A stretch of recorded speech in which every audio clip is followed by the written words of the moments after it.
नमस्कार मित्रांनो, आजच्या या व्हिडिओमध्ये आपण आपल्यासाठी एक पुन्हा अपडेट घेऊन आलेलो आहे।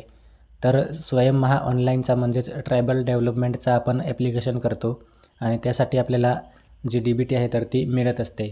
तर त्याच्यामध्ये आपल्याला आपला ॲप्लिकेशन जो आहे तर तो कुठपर्यंत अप्रूव्ह झालेला आहे की आपली जी DBT आहे तर ती कुठल्या हप्त्यापर्यंत आपल्याला रिसीव्ह झालेली आहे, तर त्याची संपूर्ण हिस्ट्री आपण पाहणार आहे। आणि या ठिकाणी आधार ऑथेंटिकेशन म्हणजेच काही विद्यार्थ्यांना आधार ऑथेंटिकेशनचा जो प्रॉब्लेम आहे तर त्याचेच या ठिकाणी आपण अपडेट पाहणार आहे। तर व्हिडिओ नक्की शेवटपर्यंत बघा आणि चॅनलवर नवीन असाल तर चॅनलला सबस्क्राईब करा। तर मित्रांनो, पहिल्यांदा आपण जो स्वयं महा ऑनलाईनचा जो वेबसाईट आहे तर त्याच्यावरती लॉग इन करतो आणि त्यानंतर आपल्याला अशा प्रकारचा इंटरफेस दिसतो आणि त्या ठिकाणी आपल्याला जे अकॅडमिक इयर आहे तर ते दिसणार आहे, आपल्याला कुठल्या वर्षाला आपण ॲप्लिकेशन केलेलं आहे।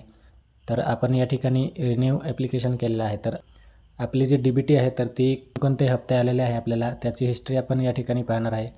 तर हिस्ट्री पाहण्यासाठी आपल्याला simply know your DBT status या ऑप्शनवरती क्लिक करायचे आहे आपल्याला। जसे आपण नो युअर DBT स्टेटस करू, आपल्याला या ठिकाणी जे अकॅडमिक इयर आहे तर ते सिलेक्ट करायचे आहे 2024-25 आणि त्यानंतर या ठिकाणी आपल्याला जी हिस्ट्री आहे तर ती दिसणार आहे। तर आपण या ठिकाणी पाहू शकतो 2024 तर या ठिकाणी आपल्याला 2, 3 आणि 4 सायकल या ठिकाणी आलेले आहेत, रिसीव्ह झालेले आहेत। तर अशा पद्धतीने आपली जी DBT आहे तर ती चेक करू शकतो आपण। आणि जो अकाउंट नंबर वगैरे आहे तर ते सुद्धा आपण राईट साईडला जी डिटेल आहे तर त्याच्यात आपण चेक करू शकतो। आणि त्यानंतर काही विद्यार्थ्यांना जो आधार ऑथेंटिकेशनचा प्रॉब्लेम आहे तर सिम्पली आपण आधार ऑथेंटिकेशन या ऑप्शनवरती क्लिक करून जो आपला आधार ऑथेंटिकेशन आहे तर ते OTP थ्रू किंवा जे बायोमेट्रिक असतात तर त्याच्या थ्रू आपण या ठिकाणी ऑथेंटिकेशन करू शकतो।